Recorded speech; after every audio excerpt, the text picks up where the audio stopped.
Pas de vue sur la mer, mais une très belle vue sur la ville. Les phares. Donc là, on était à Montbonnet et on est en train de rejoindre Saint-Privat. On a réservé un gîte là-bas et là c'est de la folie parce qu'il y a une montée de psychopathes. Je peux vous dire que c'est pas de la tarte, hein.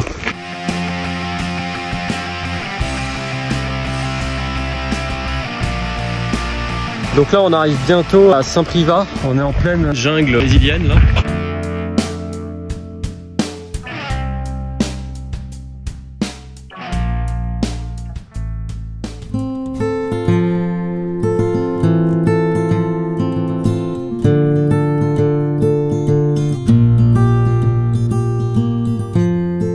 C'est officiel, ça y est, on a quitté Saint-Privat.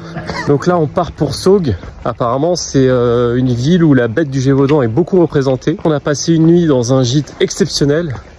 Donc c'est un escargot dans sa coquille. Franchement super gîte, un repas, c'était super bon.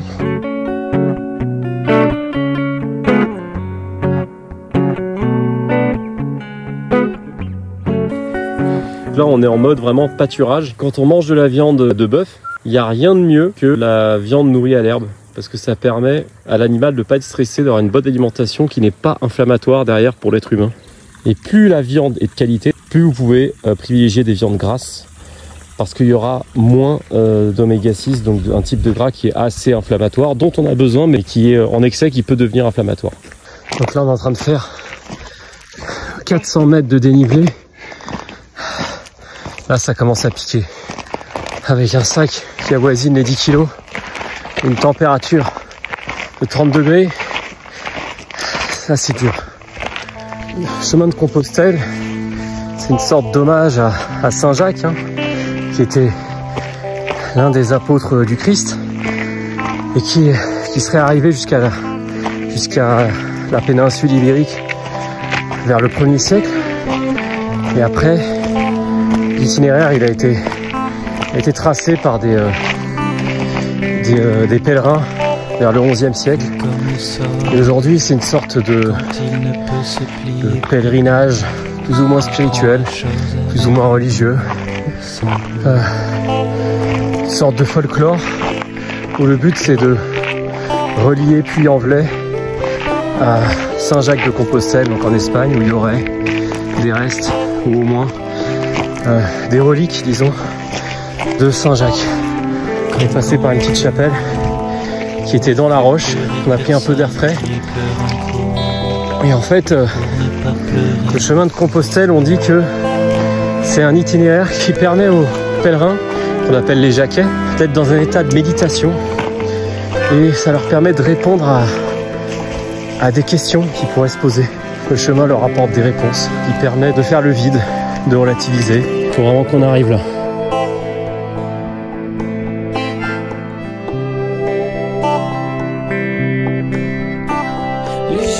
On n'est pas sur le chemin officiel, on est sur le chemin à l'ancienne, donc des vrais pionniers, les vrais pèlerins, les vrais Jacquais du 11e siècle.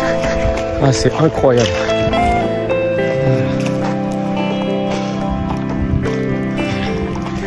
Pour l'instant ça va, on tient le coup. Voilà. J'espère qu'on va arriver à Saugues entier. Bon bah on est bloqué. On est bloqué parce que là on a voulu faire les malins. Je sais pas où on va aller. Parce qu'on est sur aucun chemin. Et l'eau commence à se faire rare. Donc soit on continue, soit on rebrousse chemin. Donc votez 1 pour qu'on continue et 2 pour rebrousser chemin. Allez on va. Je vais la tenter un peu, on verra. Faut juste éviter bordel les orties là. Je suis en train de faire piquer de partout. Et les ronces aussi. Oh, c'est un truc de tueur en série ici. C'est bon. Il y a un chemin. Bon, allez, on continue. On tente le tout pour le tout. Allez, à la mémoire de Saint-Jacques. C'est le vrai chemin des itinérants. Des personnes qui veulent cheminer en communion avec la nature. On va essayer de rejoindre le Vernet. C'est pas dit qu'on y arrive. C'est aussi ça, le chemin de Compostelle, des surprises. Des atermoiements. La nature est belle, mais la nature est impitoyable. Elle ne fait pas de cadeaux. Bon, là, c'est clairement la partie du voyage la plus hardcore. Là c'est compliqué. J'ai mon acolyte là, je fais une petite pause. Ça ne fait que monter. J'espère que j'aurai assez d'eau. J'essaye de rationner. Et là c'est dur. Donc là, on est enfin sorti du sac de nœuds dans lequel on était fourré. On est arrivé là où on va déjà. Ah mais très bien, du coup on va pouvoir peut-être déjeuner. Bon là on est arrivé à Rosiers. On va pouvoir faire une halte parce qu'on n'en peut plus.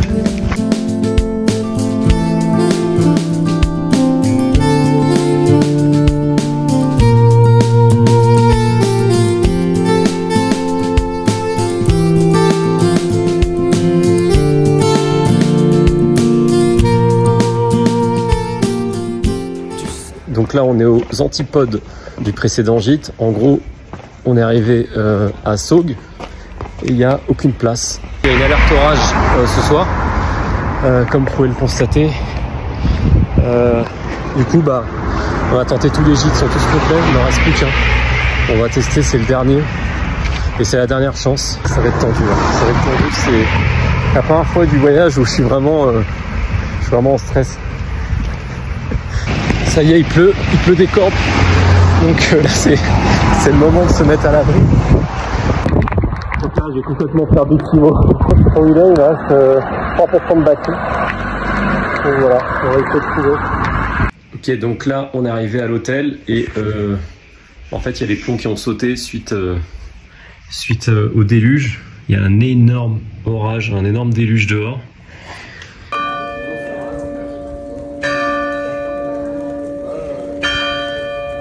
M'appelle le renégat, les gars, c'est pas des conneries, ne riez pas, mais pourquoi non-tel Dieu? Bon là c'est en mode le village de Night Shyamalan, donc on va continuer sur la route officielle, et devant on aperçoit à Thibaut un Jacquet plus que déterminé, on va dire ça comme ça.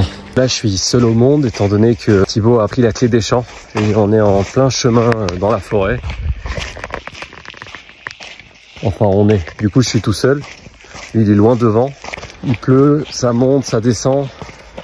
Autant au début je rigolais un peu de tout ça, j'étais venu un peu pour faire du sport, mais là c'est compliqué, on sent que l'esprit de Saint-Jacques me fait payer mon impertinence là.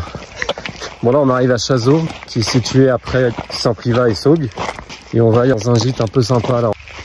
Donc là on chemine, on cherche le gîte. Jusqu'où va nous mener le chemin? Alors là on est au 18-28, on est bien arrivé au gîte. On a été accueillis hyper chaleureusement par Jean-Michel et Ludo. Ils sont super sympas, l'endroit est magnifique et il permet vraiment de se ressourcer. Donc là on est en train de faire du bain remous. Et je peux vous dire que pour les jambes, ça mange pas de pain. M'est passé par la tête un brin, un rien de folie passagère qui m'a catapulté dans les airs pour une merveilleuse envolée solitaire. Alors là du coup on est à la ferme au fromage qui est située au Falzet, et en fait c'est une halte incontournable sur le chemin de Saint-Jacques après Saugues. C'est une ferme avec un élevage laitier et du coup c'est l'occasion de découvrir des super bons produits de la ferme. Il ne faut pas hésiter à sonner si vous voyez personne. Et après, ils vont vous faire goûter des super bons fromages. Alors du coup, moi de mon côté, j'ai pris une tome du Pèlerin que je vais ramener à Paris. Mais il y a aussi une tome aux noisettes qui a beaucoup plus de goût pour les plus téméraires. Mais bon, mon sac est déjà assez lourd comme ça, donc j'ai pas pu en prendre. La ferme au fromage, c'est aussi l'occasion de boire du vrai lait cru et pas le faux lait pasteurisé, vous savez, des grandes surfaces et dont on connaît les ravages que ça a pu faire sur la santé de toute une génération d'ados. Donc voilà, si vous êtes sur le chemin, n'hésitez pas à passer à la ferme au fromage, c'est un super endroit. On a longtemps cru que le fromage, c'était un produit malsain, un produit qui faisait grossir. Bon, c'est sûr que si on en mange beaucoup, mais ça reste un des produits dans l'alimentation humaine qui est l'un des plus sains, que ce soit pour la santé ou le poids de forme. Pour une raison bien précise, c'est qu'en fait, c'est des acides gras plutôt saturés qui proviennent de l'animal, et derrière il n'y a pas beaucoup de transformation, c'est juste de l'affinage. Donc plus il est affiné, moins il y a de lactose, et moins il y a de lactose, mieux il sera toléré par les personnes qui ont un peu du mal avec le lactose. Et en ce qui concerne le lait, l'une des intolérances qu'on peut trouver chez la plupart des gens, donc c'est surtout une intolérance à la caséine A1. C'est surtout un problème de vache hybridée. Le lait n'est pas si mauvais que ça pour la santé humaine, le lait de vache. C'est surtout l'animal choisi pour faire le lait qui peut poser problème, notamment lorsqu'il a été croisé par l'être humain pour augmenter la productivité et la rentabilité. Donc si vous trouvez des élevages de vaches non hybridées, c'est l'idéal. Sinon, vous passez sur des fromages ou sur du lait de chèvre ou du lait de brebis. Si c'est du lait cru et pas du lait pasteurisé, il sera bien mieux. Ce sera un lait qui est vivant, dans lequel il y a des bactéries, dans lequel il y a des probiotiques. Allez, c'est reparti. On quitte la ferme au fromage. Ça a été une super halte. J'ai donc pris du fromage avec moi. Vous l'aurez compris, moi je suis un grand fan de fromage. Et là, on repart marcher. On était dans un petit down là depuis ce matin. Je crois qu'on s'est un peu trop habitué au confort. Du coup, on rentre dans un mode un peu parasympathique, je saurais pas expliquer, qui fait qu'on a vachement de mal à repartir. Et il faut dire qu'on a été gâtés hier soir au gîte. Et du coup, la reprise est d'autant plus difficile. On repart, mais cette fois-ci, on va adapter la vitesse. Parce qu'il y a plusieurs pièges quand on fait le pèlerinage. Et l'un de ces pièges consiste à vouloir aller trop vite. Que si vous commencez à faire du 5 km/h, il se peut que vous soyez vite limité au bout d'un moment, par les mollets notamment. Allez-y mollo, marchez tranquillement, profitez de la nature, regardez le paysage. Vous entendez ce bruit? Voilà, on entend ça toute la journée. Et comme il n'y a pas de goudron, comme c'est un vrai chemin, c'est quasiment hypnotisant. C'est comme une méditation, c'est de la musique en fait quelque part. Alors pourquoi les coquilles Saint-Jacques? Il semblerait, selon la légende, que c'était la preuve que les pèlerins avaient atteint du coup l'étape finale en Espagne. Et quand ils revenaient avec les coquilles Saint-Jacques, c'était la preuve qu'ils avaient fait le chemin en entier. Alors aujourd'hui, on a ce qu'on appelle des crédentials. C'est un truc que vous prenez au départ, après la messe de Puy-en-Velay, et que vous faites tamponner à chaque étape. Et c'est un peu votre passeport, ça prouve que vous avez fait le chemin et ça prouve quelle partie du chemin vous avez accompli. Si vous n'avez pas votre crédential, faites au moins tamponner votre bouquin, là, le Miam Miam Dodo. C'est une preuve, c'est un bon souvenir aussi, qui vous permettra de montrer que vous avez bien fait le chemin et à quelles étapes vous êtes arrêté. En plus, parfois, vous pouvez avoir des réductions. Donc ça, faut le savoir. Alors les pièges à éviter si vous faites une randonnée en général et particulièrement le chemin de Saint-Jacques-de-Compostelle, ne pas vérifier la météo et surtout de ne pas prendre de vêtements de pluie. Il faut des chaussures spéciales, il faut un poncho et pas seulement un kawaii, parce qu'il faut recouvrir votre sac de randonnée, sinon toutes vos affaires sont trempées. C'est aussi de trop charger le sac. Une tenue et demie de marche et une tenue un peu pour le soir. Et sachez que si vous êtes en plein été, en plein cagnard, normalement il n'y a pas besoin de sac de couchage. Vous prenez soit un sac à viande, c'est des sacs de couchage extrêmement fins, soit rien du tout. De toute façon, franchement, je vais vous dire, l'hygiène dans les gîtes, elle est au top, même dans les gîtes qui sont pas chers. Autre piège à éviter, lorsque vos chaussures sont trempées ou que vous avez transpiré ou à cause de la pluie, de bien faire sécher, de changer les chaussettes, de faire un stop et de changer les chaussettes pour pas avoir d'ampoules. Et en ce qui concerne les ampoules, prenez évidemment tout ce qu'il faut en termes de médicaments avant de partir. Mais il faut savoir aussi que il est bon de resserrer ses lacets, de bien fixer ses chaussures toutes les 30 minutes à 1 heure. Et vous tapez dans votre talon au départ. Il faut bien que les chaussures soient fixées. En fait, il ne faut pas qu'il y ait de frottement de peau. Donc voilà. Et pour éviter les frottements du pied, bien se concentrer quand vous marchez. Essayez de bien adhérer au sol. Prendre des lunettes de soleil, mais réservez-les pour vraiment quand le soleil tape, pas dès le matin. Parce que si vous les mettez dès le matin, vous allez perturber votre rythme circadien et vous n'arrivez pas très bien à dormir le soir. Parce que le but, c'est de sécréter la mélatonine au bon moment. Et pour le chapeau, pareil, quand ça tape vraiment, abritez-vous, buvez beaucoup et surtout buvez de l'eau salée. Ça aussi, c'est un piège dans lequel tout le monde tombe. Les gens ne prennent pas de sel avec eux et lorsqu'ils ont un petit coup de mou, ils mangent du sucre. Mais non, le sucre, c'est un trompe-l'œil. Si vous voulez vous revigorer, il faut de l'eau et des sels minéraux. Donc du sel de table, pas industriel si possible. Voire mieux du sel d'Himalaya qui contient beaucoup plus de minéraux. Une cuillère à thé dans votre gourde et c'est réglé. Et sinon, vous prenez des électrolytes avec vous. Il y a un peu de magnésium dedans, un peu de sodium. Ça vous permet de de bien tenir. Et le soir, 200-300 mg de magnésium avant de se coucher pour les crampes et pour les courbatures et pour reposer les muscles et pour vous reposer aussi. Et lâchez votre portable aussi, c'est insupportable les gens qui filment tout, franchement. Le plus gros intérêt de la marche, c'est que c'est l'un des sports les moins traumatisants pour les muscles. Alors effectivement avec un sac de plusieurs kilos et en faisant de la marche rapide, ça commence à devenir forcément traumatisant. Les articulations, les tendons, les muscles, ça faisait super mal au bout d'un moment. Mais par une sorte de darwinisme ou de, je sais pas comment dire, de réaction hormétique, le corps s'adapte. Il construit, il reconstruit, il cicatrise à condition de lui donner ce qu'il faut, des protéines animales et grasses, du collagène, des bouillons d'os, des sels minéraux. Au-delà de 4 ou 5 jours, on finit par s'adapter. On peut continuer comme ça pendant longtemps. Il faut juste bien manger et bien se reposer. Aujourd'hui, le grand public a compris l'intérêt de la marche, l'intérêt de faire des pas. Il y a beaucoup d'applications qui promeuvent le fait de faire de la marche. C'est totalement connecté au grand principe de longévité, de bien-être mental, de bien-être physique. Sans aller jusqu'au tourisme de masse évidemment, mais il y a un gros potentiel touristique avec ce genre de vacances un peu éco-responsables. Maintenant que le grand public comprend de plus en plus l'importance de la marche, l'importance de réduire la sédentarité pour le bien-être mental, physique, la longévité, etc. Il se pourrait bien que ce genre de vacances décolle en termes de fréquentation. Je pense que ce type de vacances va se développer. C'est bien pour ceux qui ont parié sur les gîtes par exemple, sur ce genre d'activité professionnelle. Et c'est bien aussi pour les touristes. Donc ce genre de vacances, ce genre de randonnée, ça risque de se développer à l'avenir, vu que maintenant le grand public est vachement sensible à cette pratique qu'est la marche. Et en plus de ça, ça permet de découvrir le terroir, goûter à des super bons produits, de rencontrer des gens formidables. Donc c'est pas juste une rando sportive, c'est une expérience de vie, une expérience sociologique. Chacun a sa raison qui l'a amené à faire le chemin. On est arrivé à l'auberge des Deux Pèlerins. C'est un petit gîte devant lequel il y a la malle postale qui passe matin et soir. Donc nous on a réservé, il faut absolument réserver sa place en avance, sinon vous n'avez pas de place. La malle postale qui devrait passer dans 20 minutes. Et là on est posé, petit café. Enfin, l'endroit où on a pris le café fait également gîte. C'est l'auberge des Deux Pèlerins, ils sont super sympas. Ils ont des chambres communes avec plusieurs lits. Et voilà.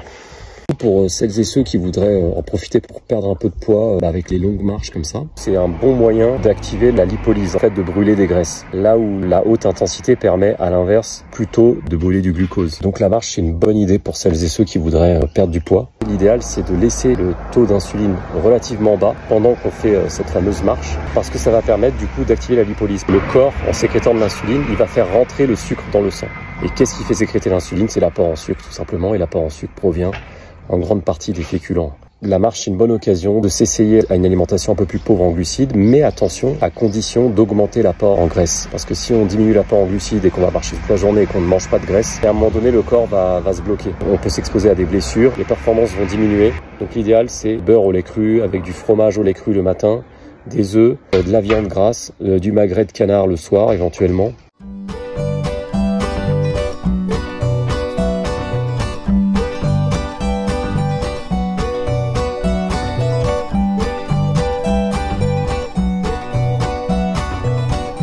Les étoiles, on a veillé à leur donner de jolis noms pour que les balcons, et quand vient l'heure, les beaux parleurs agitent. Alors ce matin je suis parti marcher tout seul, c'est un truc que je fais très souvent quand je suis en vacances dans une ville. Je pars toujours le premier matin ou le dernier matin, voire les deux, le matin, tout seul, marcher tranquillement, faire corps avec la ville, humer un peu son âme, et regarder les boutiques, regarder ce qui se fait, les nouvelles tendances, la nourriture. C'est toujours hyper intéressant de les marcher sans rien savoir, juste regarder, et se renseigner un peu après sur l'architecture, sur l'histoire, et boire un café, de se poser à une terrasse.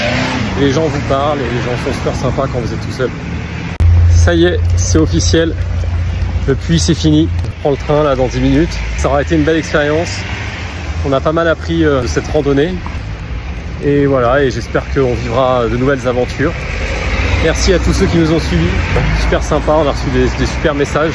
Merci à tous et à bientôt pour le nouvel épisode.